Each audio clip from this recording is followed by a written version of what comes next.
the whole point was, once I cooled down and became, less emotional, I was like, kumbe all this thing was part of the system. This is part of the game that they play. And when I look at the Gen Zs and where they find themselves, it's the same game I feel the government is playing. It's a game that they know too well. It's a game they know how to ease and deflate the movement, basically. And then on the flip side, he wants to meet. On the flip side, he has called the people who stormed into parliament criminals, and he's going after them. So my question is, how you stand down with your murderers? The guy who already has said, you guys are on my targets, you're my headshot. But then what are your opinions on the whole events and where this movement is going and what needs to be done to actually, implement the changes Gen Z is calling? I think there is enough room, like I was saying. I think looking at the problem as simply as a dialogue won't work, because it takes more. Whatever has gotten us to this point is not. It's not conversations. It's not theories. It's literal actions of people that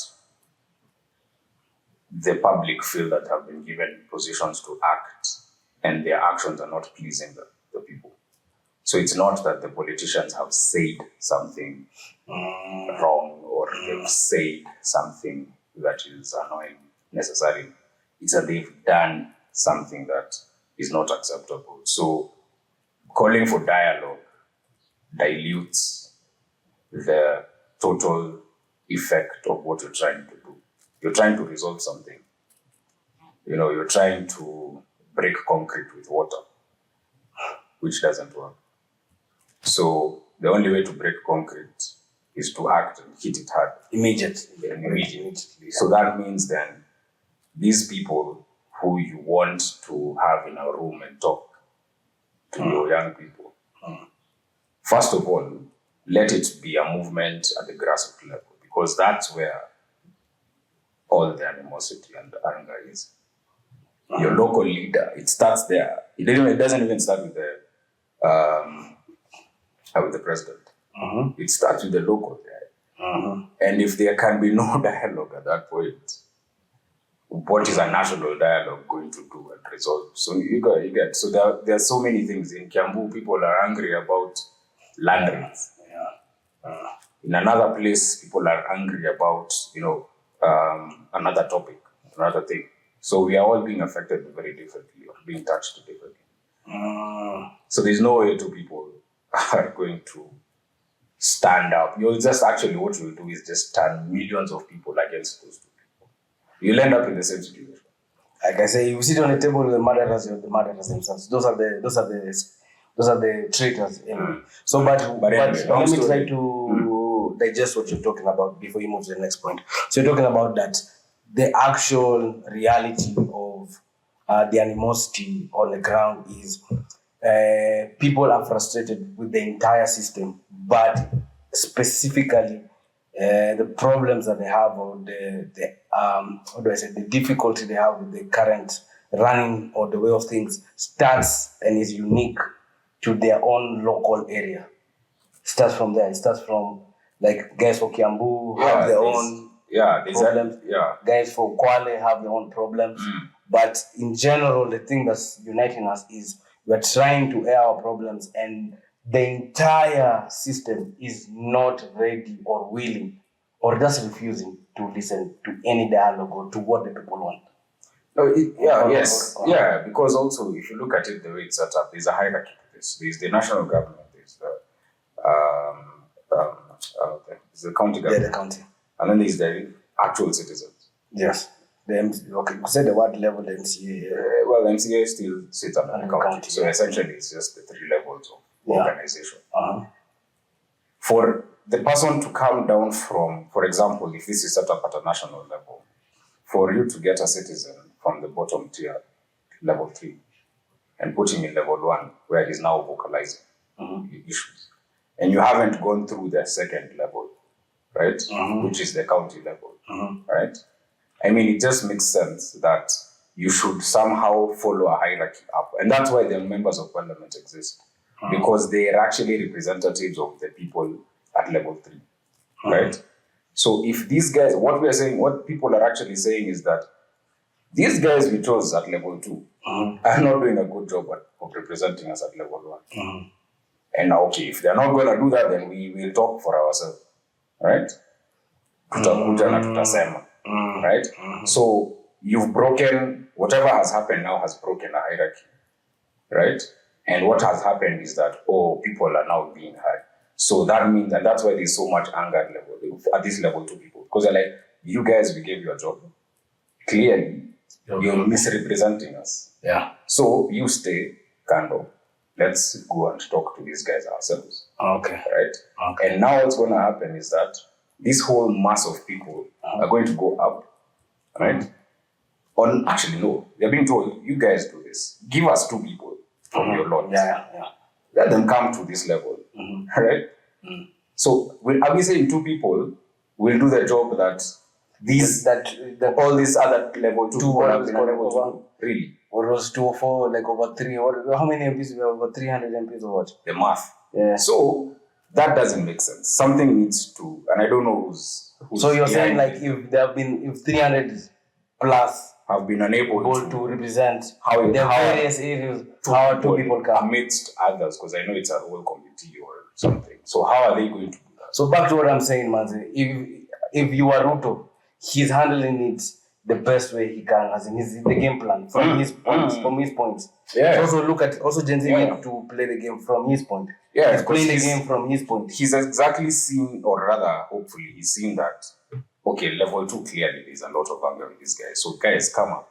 Yeah, okay. So he's acknowledged that to a degree. So what you're saying might be actually right, that he's playing it to a level where he's playing it at his best hand. Yeah, to this point. Plus, running a channel for a direct. Okay. Yeah. I get you. But now, so the reality on the ground is we have to sort now why are these people representatives of and even for him, stop jumping that hierarchy. Okay. Deal with this. You guys are the ones who are misrepresenting you on ground. Or we assume, actually, because these people are feeling like my member of parliament is saying yes. Right? And we the people have said because he's being, what do you call it? I'm twisted. Yeah. To say yes. Yes. Or something. There's those people who believe that. There's some people who now believe like, this guy actually, he doesn't mean well for me. Okay. But maybe the guy means well for you and is being appreciated by God knows what. Right? Yeah. So there is a lot of misunderstanding as to why these guys are even saying yes. That's a very interesting and unique way of taking about it. I think it actually breaks down the real concern. That's the real concern. So the real concern, and to answer your question in short, in my opinion, what needs to happen is very simple. Well, that's oversimplifying the matter, but dealing with it at the grassroots level, right, means if you're getting representation even, it would even be easier actually to get majority representation of youth when you're following the hierarchy at the county level. Yeah. It's easier to resolve matters there. 150%. How many people chomoka in the different counties? A lot of people. A lot of people. So if there's a call for come and address your issues, even public participation, have you ever seen people chomoka in event? No. People don't chomoka like that for dialogues. Yeah. People chomoka like that to act on something. Yeah. Right? So, I mean, in short, I think deal with the person who's disappointing the people directly. Okay. If you're a member of parliament, you're supposed to be their shield. Yeah. They're not doing that. Right? This person cannot, when things burn up, cannot run, right? And now put the president in front and say, hey, boo, just talk to those guys. They're angry about what we're doing. That won't happen. Yeah? So this guy has to stand there. It's accountability, it's responsibility. Stand there, face your people who are really angry with you. Just tell them, look, man, me, I'm saying yes because, break it down. Let's hear your logic. Have you read the bill even? Yeah, because there were some MPs also saying that their development projects have called for. This is the first bill or financial bill that has acknowledged those development projects for that region. So like that's the thing. Yeah. So maybe they understand something which is greater. I personally don't think. But anyway, maybe they do understand it. But we can't hear it. We don't know. We've never interacted with them. Personally, where I'm from, we've never interacted with this guy. Yeah. So, I mean, that is level 1 in risk. Let me hold that. Let me just close. In risk. In risk, man. We're saying that's level 1 in risk management or what? Yeah. So, like in risk management, there is something we call a black swan. Black swan is something that you never thought could happen. Yeah. Everything is going mtaratara, protocol, and a black swan is something unimaginable. Right? So now, if I was in government, this for me is a black swan. Right? Which should have been caught quite early anyway. But how you deal with black swans is not how you deal with your known risks. It's not something that has a precedence. Right? And it takes a different level of acknowledgement, a different level of action and decision making, a different level of even how you're going to plan to move ahead. So your dialogues in the past, we will not resolve this matter here. It's a black swan. It has happened. Look at it and give it the attention that it needs with proper actions of how to ensure it will never happen again. And dialogue will do that. So that's the question. So is this also from the president's standpoint? Is this the best way to approach this? If you are advising, call for dialogue, yes, right, and might sound a bit contradictory. Call for dialogue, yes. My issue is at which level first. Okay. Right? At which level first? Tell your people to go into their counties, hold their barazas, understand the issues, assign, in fact, allocate people in those county assemblies or something. And then the movement now starts building up from there. But I said this. And that's if the public is willing to. But I said this. This is also where this is also the root of the frustration and the anger that we have with the system. And I mean the system, all those levels of hierarchy of governance is one, they haven't shown any goodwill. And what you've shown, whether it's arm twisting, whether it's greed, they have clearly shown that they are listening more to number one than the 54 million Kenyans. Like they're more listening to what number one wants done than what these people done. Because again, when we talk about public participation is, with all honesty, even us going talking about or touching on specifically with what started this was the financial bill, they reject. The financial bill offers, Eric Yasto, you're welcome, but come, that's welcome, that's it. So the financial bill, like I was saying, touches or allowed or has to have public participation. And remember, for it to reach the third reading, there are subsequent readings that factored in key, messages from the key players. You understand? And that it wasn't taken account. And even things like that's informing the guys in charge of putting the bill together that we don't want certain taxes, or even like manufacturers coming forward, or even like manufacturers coming forward and saying, yo, these things, if you pass this, it's gonna put us out of business. Real talk. Yeah. So we've already seen that public participation dialogue already trying to happen, even live on TV. And for it to happen and the government to still move forward and say, fuck you guys, we're gonna do what we do. And my question now is, are we still having faith in, in dialogue now? Again, the black swan. You don't handle a black swan like you've done a past risk. Okay. You just can't. So I don't know. I'm not a legal advisor. I'm not a government advisor. But you're a citizen. But I'm a citizen. And in my humble opinion, I think there needs to be a reworking of the approach. There needs to be. He's done his part. He's again played the card he feels was the best card to place on the table. That doesn't close the game. Yeah. It's just ahead. Next party. Put your card. Yeah. So now the Gen Z's guys, But you are playing his game, but the fact that you're going to put your card, you're playing Ruto's game. His game. He's the one who has called you to the table to play the game. No, but I think it's not his game. I think it's our game. Yeah. Because it's always been like that, and it will always be like that. There'll always be government and citizen input. Okay. In any society. Okay. So it's a societal game. Okay. Like that. It's a governance thing. So there will always be that. Even next year there'll be a finance bill. Government will propose, the public will either acknowledge, accept, reject. So it will always be like that. I think the fact now, the thing that comes into play here is very simple. It's what's your approach when you're coming up with these formulas, right?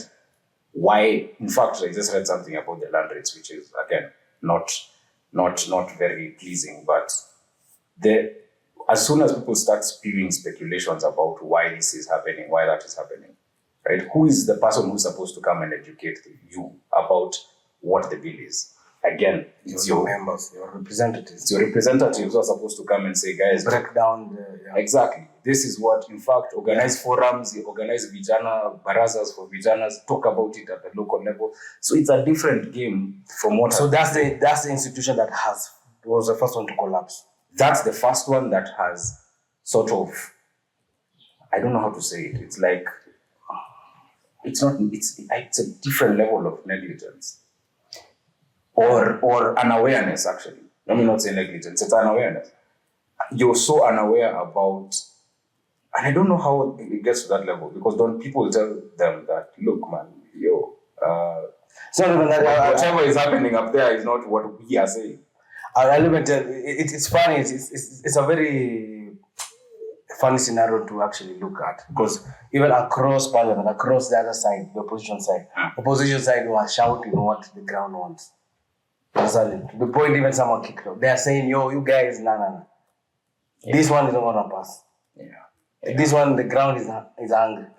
Yeah. Even you look at all the breakfast shows in all this local media, when they're talking about politics. Yeah. Guys like Sifuna, the likes, who actually say, yo, this is what the opposition says. This is what government is saying. And the funny thing also, you could also see that the people who are meant to represent and explain government agenda are even confused, same as us. Yeah. So it's like, back to the question, who is supposed to break down? Who? If the guy, you could see that people are not saying things they don't in next year's finance bill, who will be the person who is educated? People have taken the power to their hands. They're like, hey, I'll read this thing. I read it the other day and I've never read a finance bill in my life. But like, I know of it, I've read parts of it, but I've never read an entire bill the way I've read this one. So you start to now understand, number one, people are getting educated, which is good. Yes. It helps everyone, right? More potent issues are brought to the table as opposed to hearsay and whatever, right? Yeah. So it helps. But then now with people understanding how things work or what things are, accountability becomes key. Okay. Right? Now I know I should hold you accountable to my child's future. I will hold you accountable to my child's future.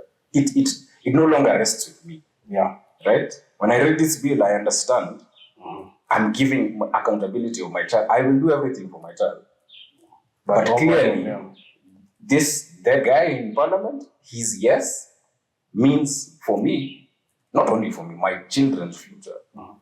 His yes has such a butterfly effect on generation.